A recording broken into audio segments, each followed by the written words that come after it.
우리 오늘 2부 예배에 나오신 모든 분들, 또 가정에서 인터넷으로 예배하는 모든 분들 가운데 하나님이 큰 은혜 주시고 평강을 더하여 주시기를 바라겠습니다. 우리 옆에 계신 분들에게 한 주간 평안하셨습니까? 서로 한번 인사하겠습니다. 한 주간 평안하셨습니까? 네, 감사합니다. 하나님이 은혜 주시지 않으면 참 우리의 삶이 팍팍할 것 같습니다. 힘들고 어려운 일도 많지만 날마다 베풀어 주시는 하나님의 은혜를 힘입어서 늘 믿음으로 잘 이겨내실 수 있는 우리 성도들이 되면 좋겠습니다.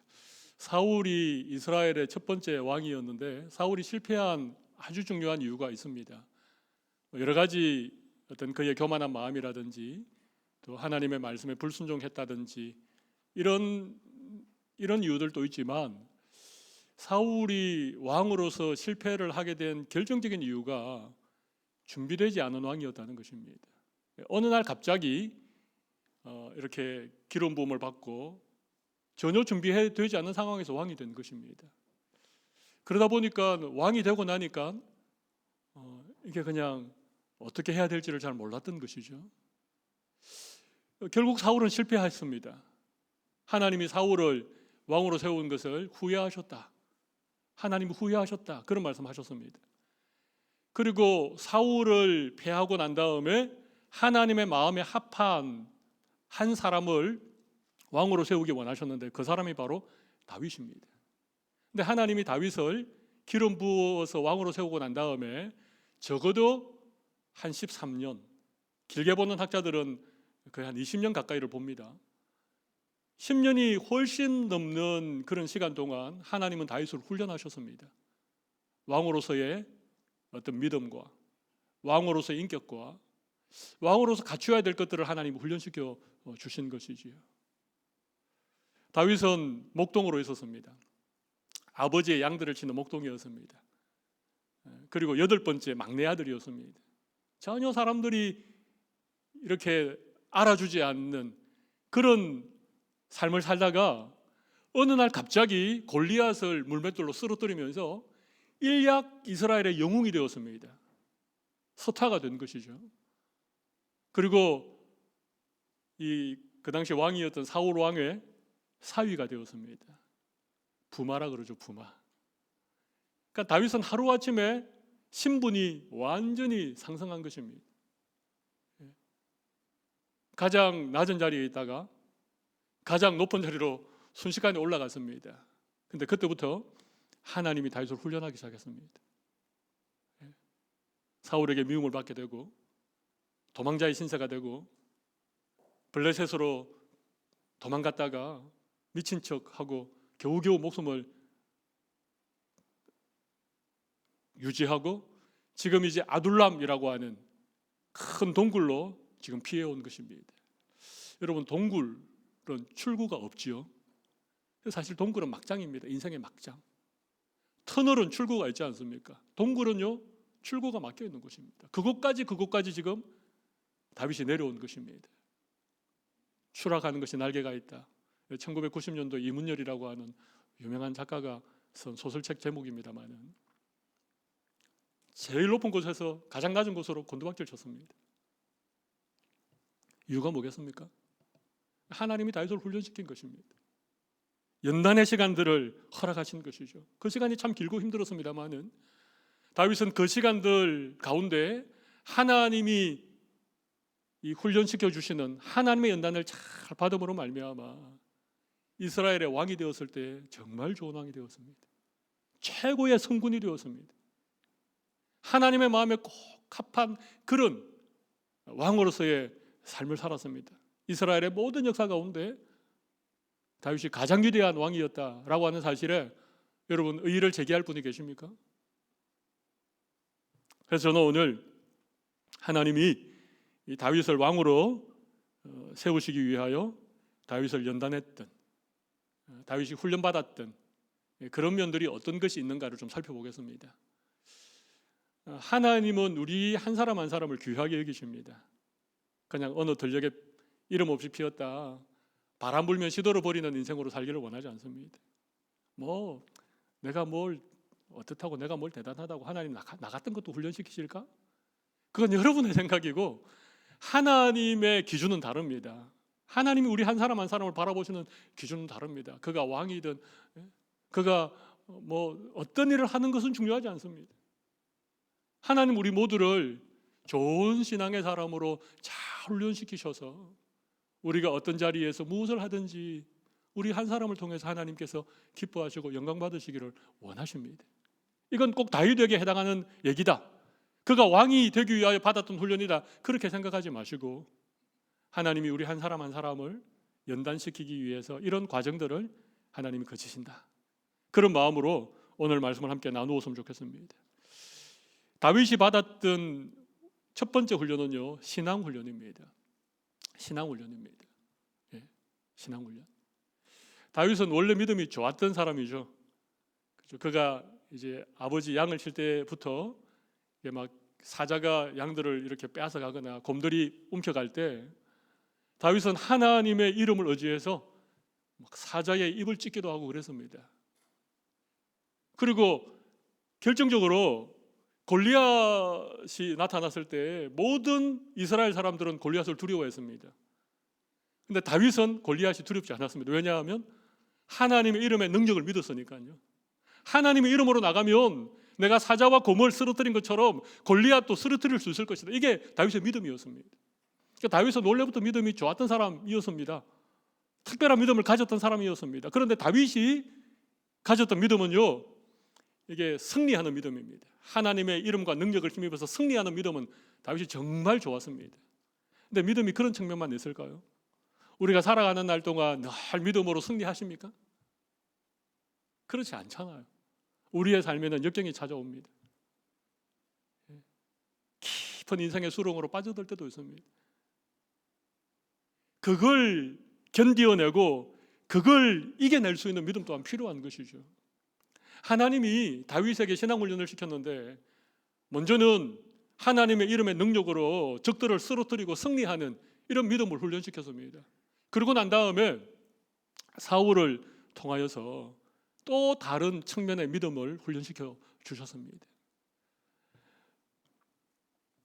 여러분, 사울이 다윗을 미워했죠. 시기 질투 때문에 그렇습니다. 근데 참 신기한 게 있습니다. 하나님이 사울을 패하셨지 않습니까? 그리고 분명히 다윗을 기름 부어 세우지 않았습니까? 그런데 사울이 그 뒤로도 계속해서 이스라엘의 왕이었습니다.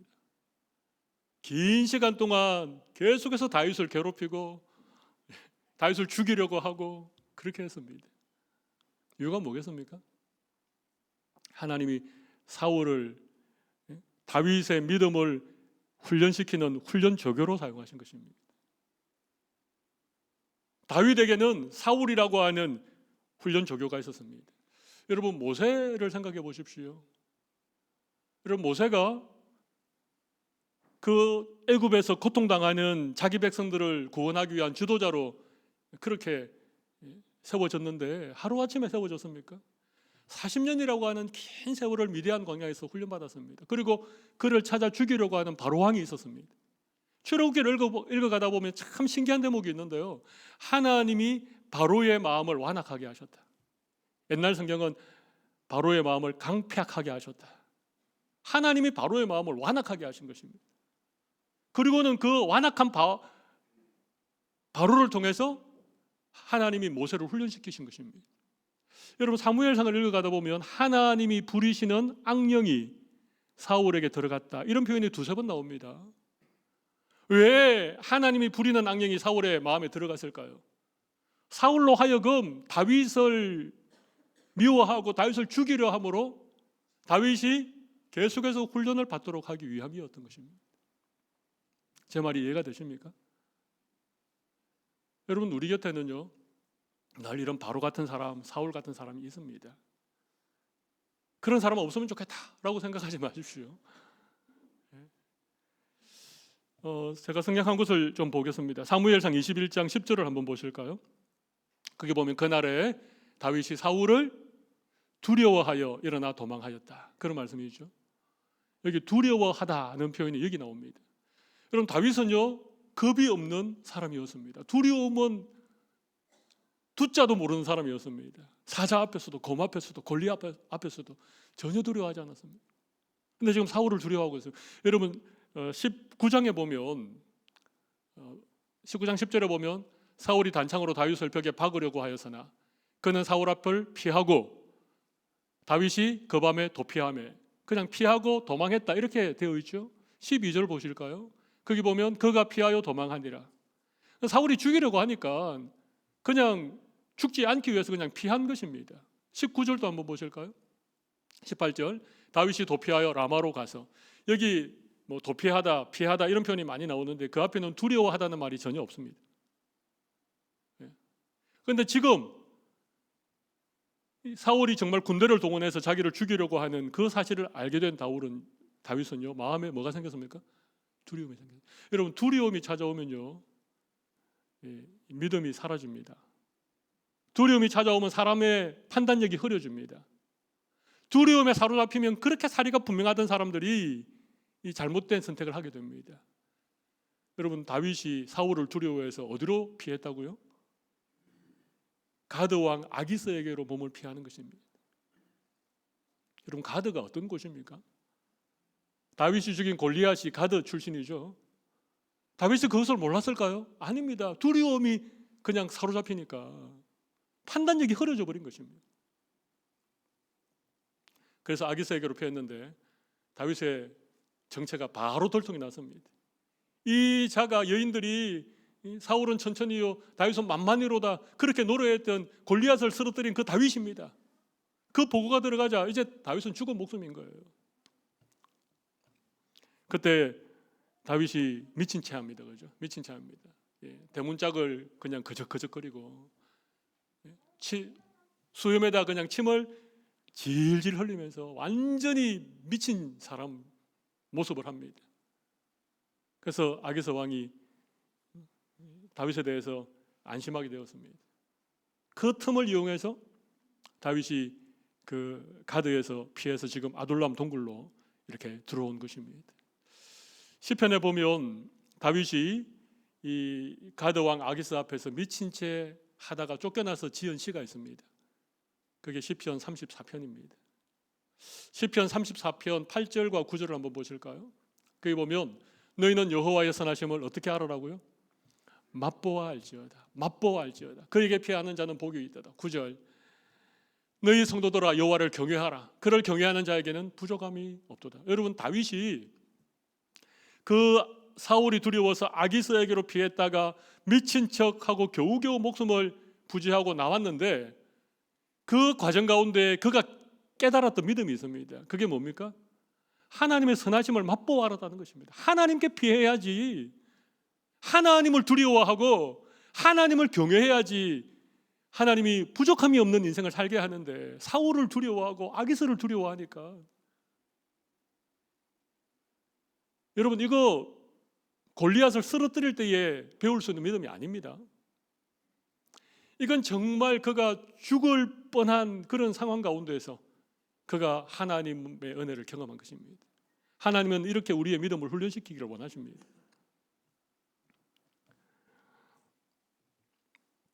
제가 한번 여쭤보겠습니다. 하나님을 언제 만나셨습니까? 공고한 날 아닙니까?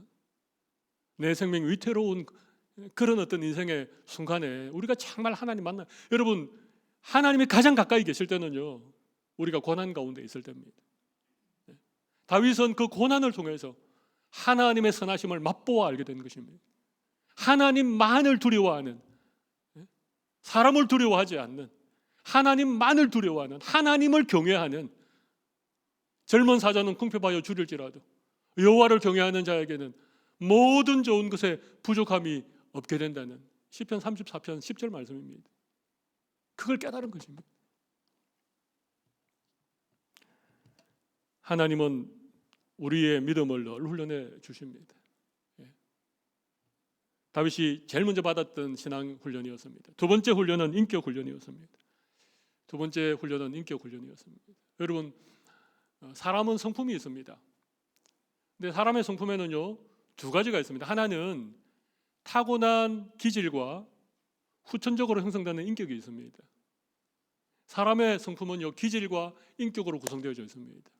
기질은 타고나는 것입니다. 뭐 혈액형이 뭐냐, 뭐 우울질이냐, 뭐 담즙질이냐 이런 거 들어보셨죠? 우리 좀 타고난 기질이 있습니다.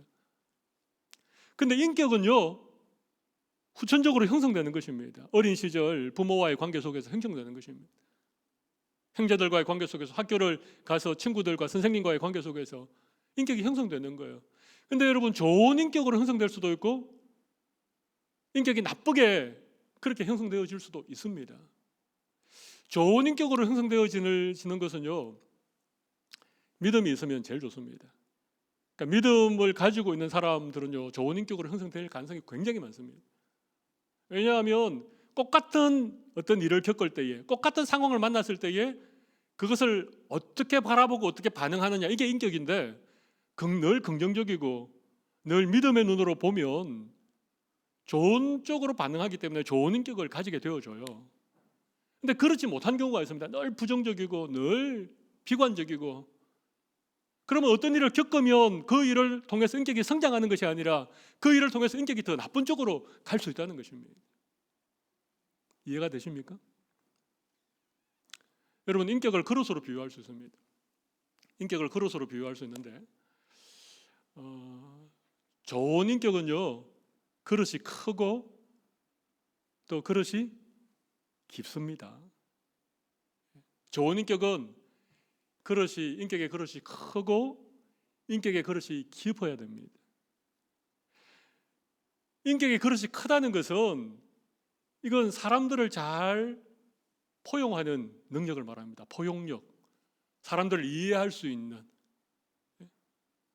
다윗은 한 나라의 왕이 되어야 되기 때문에 사람들을 포용할 수 있는 포용의 능력이 필요했습니다. 인격의 그릇이 커져야 되었습니다. 그런데 여러분, 인격은 크기만으로 결정되는 게 아닙니다. 인격의 크기는 여러 사람을 어떻게 대하는가, 여러 사람들과의 관계 속에서 인격의 크기를 가늠할 수 있습니다만은, 인격의 깊이는요, 한 사람과의 관계입니다. 그 한 사람을 얼마만큼 사랑할 수 있느냐, 그 한 사람을 얼마만큼 용서할 수 있느냐, 이게 인격의 깊이입니다. 인격이 깊지 않은 사람은요, 어떤 사람을 끝까지 사랑하기가 어렵습니다. 그 사람이 좋을 때는 좋아합니다. 그죠? 좋은 관계일 때는 좋은 인격이 드러나는 것 같습니다. 그런데 어떤 문제가 생기고 관계가 어려워지고, 근데 인격이 깊은 사람은요, 그 사람을 끝까지 용서합니다. 이게 인격의 깊이입니다. 제가 말씀 준비하면서 저는 어떤 인격을 가졌나, 저도 깊이 한번 묵상해 보았습니다. 인격의 크기가 얼마일까? 인격의 깊이가 얼마일까? 크기도 크진 않지만 크기보다도 깊이가 저는 참 얕은 것 같아요. 어떤 사람을 용납해낼 수 있는 그런 어떤 인격의 깊이, 어떤 사람과의 관계 속에서 그 사람을 끊임없이 사랑하고 용서할 수 있는 그런 인격의 깊이가 참 얕구나. 다윗은 여러분, 아둘람 동굴에 사람들이 모였는데요, 오늘 본문 2절에 나오지 않습니까? 환난 당한 모든 자들, 빚진 모든 자들, 마음이 원통한 자들이 모였습니다. 그것도 400명이나 모였습니다. 여러분, 동굴이 아무리 커도 그 동굴 안에 400명이 모였는데, 그 400명이 그냥 사람들이 아니고 다 환난 당한 사람들이고 다 빚진 사람들이고, 여러분, 마음이 원통하다는 것은요, 마음속에 분노가 막 있는 사람입니다. 그냥 쿡 찌르면 팍 폭발하는 사람이 마음이 원통한 자들입니다. 환난을 당한 사람들은 상처가 많은 사람들입니다. 자기 상처 때문에, 자기 고생한 것 때문에 늘 인생이 비관적이고 삶의 태도가 부정적인 사람들입니다. 여러분, 빚진 자들이 모였습니다. 빚진 자들, 빚쟁이들, 돈 때문에 먹고 살기 힘들어서. 여러분, 그런 사람들이 400명이 동굴 속에 함께 살고 있다고 생각해 보십시오. 그런데 본문 2절에 보면 그들의 우두머리가 되었다, 그렇게 말하죠. 다윗은 그들의 우두머리가 되었다. 여러분, 우두머리는 대장을 말합니다. 리더를 말합니다. 여러분, 그때 다윗의 나이가 얼마쯤 되었을까요? 30이 넘지 않았을 것입니다. 20대 약관이었을 것입니다. 그런데 그 400명의 환난당하고 빚지고 원통한 자들을 품고 그들의 리더가 되었다는 것은요, 하나님이 다윗의 인격을 많이 훈련시키신 것입니다. 인격의 그릇을 키워가시고 마음이 원통한 자들이 쏟아내는 그 가시가 돋친 그런 말들을 다윗이 다 수용했을 것입니다. 그렇게 하지 않고 어떻게 우두머리가 되겠습니까? 다윗의 인격이 크고 깊어졌습니다. 그래서 그를 죽이려고 창을 던지고 군대를 풀어서 그를 죽이려고 추격해 오는 그 사울 왕을요, 다윗은 끝까지 용서했습니다. 우리가 아는 것처럼 다윗이 사울을 죽일 기회가 2번이나 있었습니다. 근데 그는 사울을 해치지 않았습니다. 그리고 이렇게 말했습니다. 하나님이 기름 부은 자를 내가 어떻게 해할 수 있겠습니까? 이건 다윗의 인격을 보여주는 장면입니다. 좀 훗날의 일이지만 압살롬이 반역을 일으켜서 다윗이 황급하게 왕궁을 빠져나와서 기드론 시내를 건너서 도망갈 때였습니다. 그때 사울의 먼 친척벌인 시므이라고 하는 이 아주 잡류 같은 이 사람이 다윗에게 돌을 던지고 흙먼지를 휘날리면서 다윗을 저주합니다. 그때 다윗을 모시고 있었던 장수 하나가 왕이시여 제가 저 죽은 개 같은 저 사람의 목을 당장 베어오겠습니다. 그때 다윗이 뭐라 그럽니까? 그냥 두십시오. 하나님이 나를 저주하시는데 제가 그 저주를 받아야 되지 않겠습니까? 여러분, 이건 다윗의 인격의 깊이입니다. 다윗이 권력의 최절정에 이르렀을 때에 다윗이 실수를 하게 됩니다. 그죠? 모욕하는 여인을 이렇게 불러다 간통하게 되고 그 여인이 임신하고 그 여인이 자기 부하 우리아의 아내라고 하는 것이 알려지자 우리아를 가장 전쟁에 격렬한 곳에 내보내서 그를 죽여버립니다. 간음죄와 살인 교사죄를 저질렀습니다. 그런데 그때 다윗의 권력이 너무 막강했기 때문에 아무도 그 일에 대해서 입도 뻥긋하지 않습니다. 그때 일개 선지자 중에 하나인 나단 선지자가 다윗을 찾아오죠. 어떤 부잣집에 손님이 찾아왔는데 자기 집에는 양이 수백 마리가 있는데 그건 그대로 두고 이웃에 가난한 그 집에 양, 진짜 양 한 마리가 재산의 전부인 그 양을 가지고 와서 손님을 대접했습니다. 나단 선지자가 그 얘기를 하니까 다윗이 그냥 화가 나가지고 그때 나단이 뭐라 그럽니까? 왕이시여 그 부자가 바로 당신입니다. 여러분, 그때 다윗이 자기의 그 죄를 적나라하게 지적하는 그 나단 앞에 정말 진심으로 회개합니다. 시편 51편이 그때 지어진 시인데요, 밤에 눈물로 침상을 적시면서 그렇게 회개합니다. 여러분, 이건 다윗의 인격이죠. 여러분, 다윗이 이런 인격이 저절로 생긴 게 아닙니다. 그 아둘람 동굴에서 빚진 자들, 환난당한 자들, 원통한 자들과 더불어 살아가면서 이런 인격을 가지게 되어졌다고 생각을 합니다. 여러분, 훌륭한 인격을 가져야 좋은 지도자가 될 수 있습니다. 훌륭한 인격을 가진 사람이 왕이 되니까 얼마나 수많은 사람이 다윗을 따랐습니까? 그리고 다윗이 이스라엘을 다스리던 날 동안 얼마나 그 이스라엘 나라에 찾아보기 힘든 그런 평화가 찾아왔습니까? 좋은 인격을 가진 리더를 하나님이 세우기 원하셨던 것이죠. 그래서 다윗은 인격 훈련을 많이 받았습니다. 세 번째 하나님이 다윗에게 연단시키신 것은 공동체 훈련입니다. 공동체 훈련. 이 아둘람이라고 하는 이 동굴 안에 400명이 모여서 공동체를 이루고 살았습니다. 그러니까 이 공동체를 통해서 다윗이 공동체 훈련을 받은 것이죠.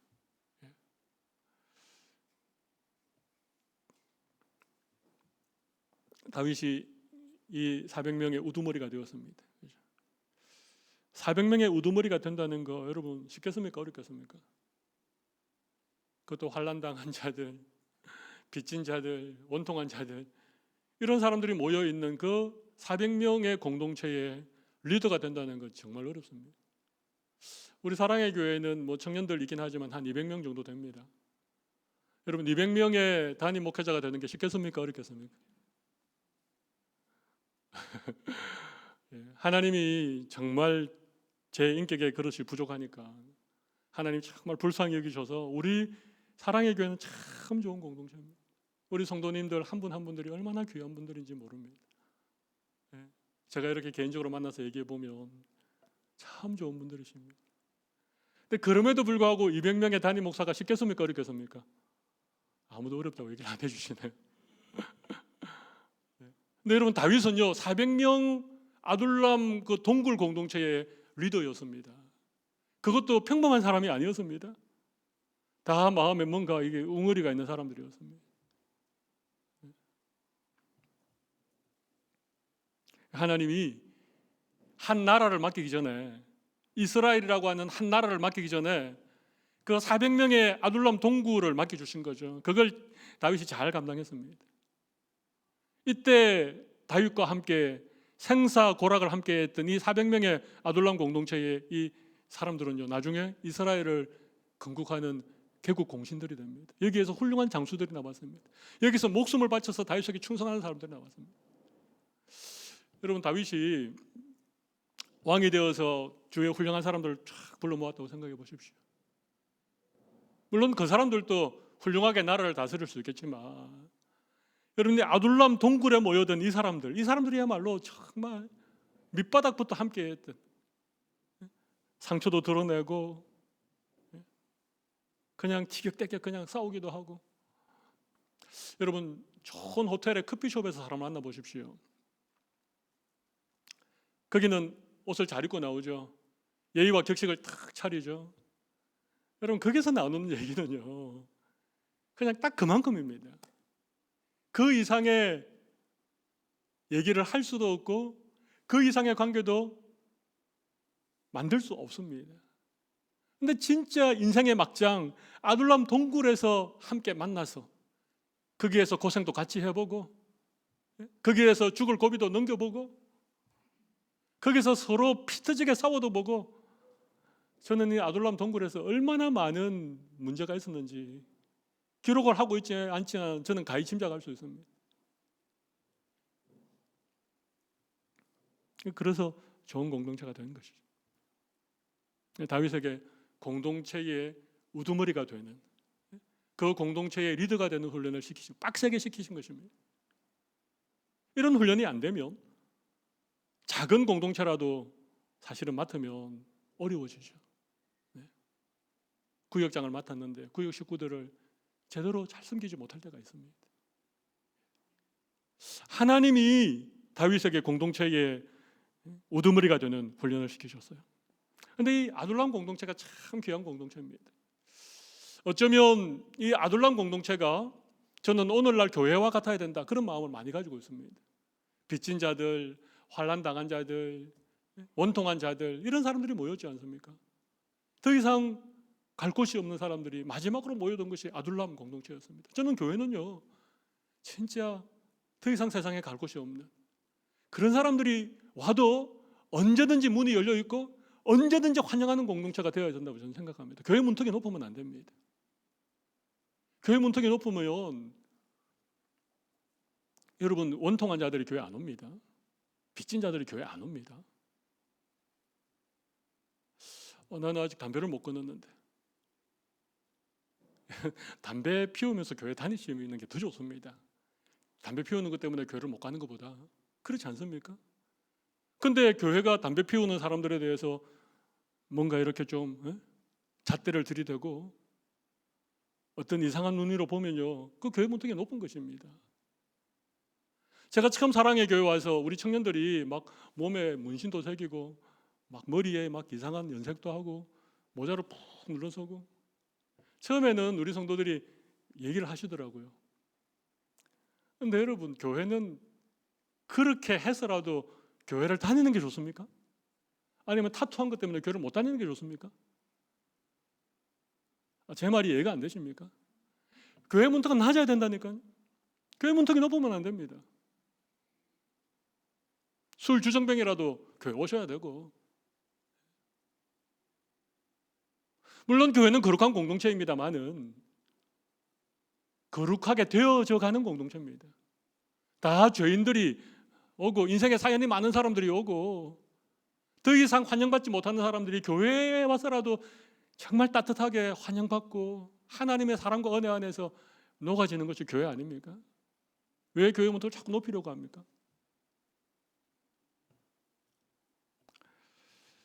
저는 아둘람 공동체가 좋은 공동체, 건강한 공동체가 되어진 데는 한 세 가지 이유가 또 생각합니다. 세 가지 정도 이유가. 첫 번째는요, 믿음으로 하나된 공동체였습니다. 다윗이 아둘람 동굴에 있을 때의 지은 시가 한 두 편 정도 있습니다. 하나는 시편 57편이고요. 하나는 시편 142편인데 먼저 시편 57편 7절과 8절 한번 보실까요? 하나님이여 내 마음이 확정되고 내 마음이 확정되어 사오니 내가 노래하고 내가 찬송하리이다. 내 영광아 깰지어다. 비파야 수금아 깰지어다. 내가 새벽을 깨우리로다. 여러분 다윗은 아둘람 동굴에 있을 때예요. 마음을 확정했습니다. 하나님께 확정했습니다. 그리고 새벽을 깨워서 하나님께 기도하기를 원했습니다. 시편 142편 1절과 3절을 한번 보시죠. 내가 소리내어 여호와께 부르짖으며 소리내어 여호와께 간구하는도다. 내가 내 원통함을 그의 앞에 토로하며 내 우환을 그의 앞에 진술하는도다. 내 영이 내 속에서 상할 때에도 주께서 내 길을 아셨나이다.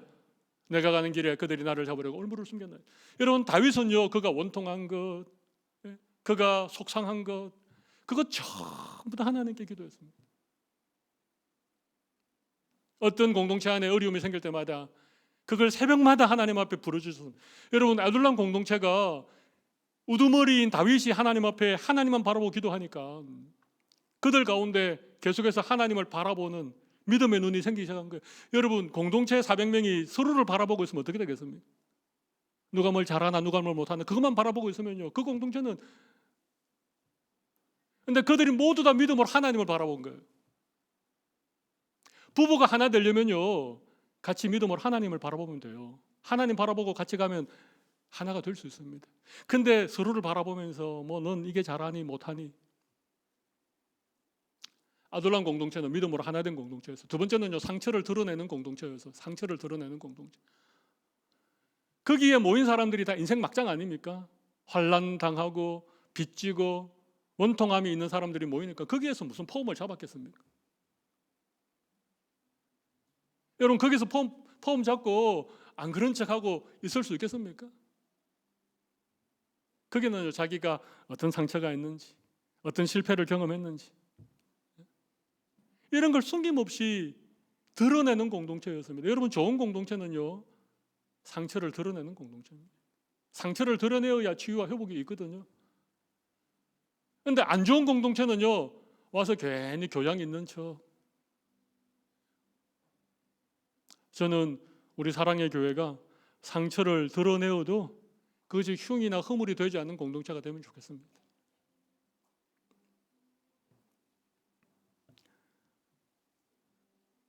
마지막 한 가지는요, 다름을 인정하는 공동체였다는 거예요. 믿음으로 하나 된 공동체, 상처를 드러내는 공동체. 또 하나는요, 다름을 인정하는 공동체였다. 다름을 인정하는 공동체. 여러분 다른 것은 틀린 것이 아닙니다. 다른 것은 다른 것일 뿐입니다. 근데 나와 다른 것을 틀렸다라고 우리가 생각하면 그 공동체는 하나가 될 수가 없습니다. 여러분 부부가 하나 되어야 되지 않습니까? 한 몸이라고 말하죠. 여러분 부부가 어떻게 하나가 됩니까? 남편이 어떤 기준을 세워놓고 당신 나한테 맞춰, 그러면 하나가 됩니까? 절대 그렇지 않습니다. 부부가 하나 되는 것은요, 하나님의 남자와 여자로 창조하시고 각각의 다름이 있고 각각의 역할을 있는 것을 그대로 인정하는 것입니다. 아내가 남편과 다르다는 것을 남편이 인정하는 순간 그때부터 부부는 하나 되기를 시작하는 거예요. 그렇지 않습니까? 여러분 교회는 몸입니다. 우리 몸에는 백체가 있습니다. 다 다릅니다. 그런데 우리는 한 머리에 붙어 있습니다. 하나죠. 여러분 어떻게 공동체가 하나 됩니까? 공동체는요, 다름을 인정해 주는 것입니다. 있는 모습 그대로를 바라봐 주는 것입니다. 이건 성숙한 사람이 아니면 할 수 없습니다. 여러분 바꾸려고 하지 마십시오. 내 기준에 맞추려고 하지 마십시오. 안 됩니다. 여러분 우리 지문이 같은 사람이 한 사람이라도 있습니까? 우리 얼굴이 똑같이 생긴 사람이 한 사람이라도 있습니까? 하나님이 우리 한 사람 한 사람을요 기가 막히게 독특하게 창조하셨습니다. 공장에서 빵 기계에 찍어내서 우리를 만들지 않으셨습니다. 우리는 독특한 인격이 있습니다. 다 다르게 만드셨는데 여러분 다 다른데 어떻게 하나 됩니까? 다름을 인정하는 것입니다. 그리고 믿음으로 주님을 바라보는 것입니다. 서로의 부족함들을, 상처들을 드러내는 것입니다. 그러면 좋은 공동체가 됩니다. 그런 면에서 아둘람 공동체는 오늘날 교회를 향하여 굉장히 중요한 메시지를 우리에게 전달하고 있습니다. 저는 우리 사랑의 교회가 문턱이 낮은 교회가 되면 좋겠습니다. 그리고 아둘람 동굴처럼 상처받은 사람들이 올 수 있는 교회가 되면 좋겠습니다.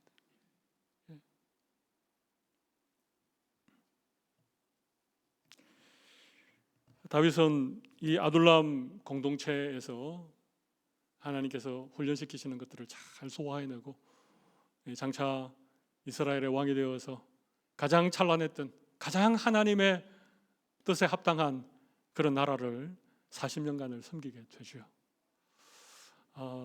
하나님이 오늘 우리에 대해서 기대가 있다고 저는 생각합니다. 우리 개인뿐만 아니라 우리 가정에, 우리 구역에, 또 우리 사랑의 교회 안에 하나님이 정말 바라는 것이 있다고 생각합니다. 부족한 저 자신에게 오늘 이 말씀을 좀 적용했으면 좋겠다. 저는 그런 생각을 하고 말씀을 준비했습니다. 그리고 교회 이런저런 모양으로 리더십에 있는 분들이 오늘 말씀을 붙들고 하나님의 신앙 훈련을, 인격 훈련을, 공동체 훈련을 잘 받아서 우리 교회는 좋은 지도자들이 넘쳐나는 그런 귀한 은혜를 주시기를 간절히 바랍니다.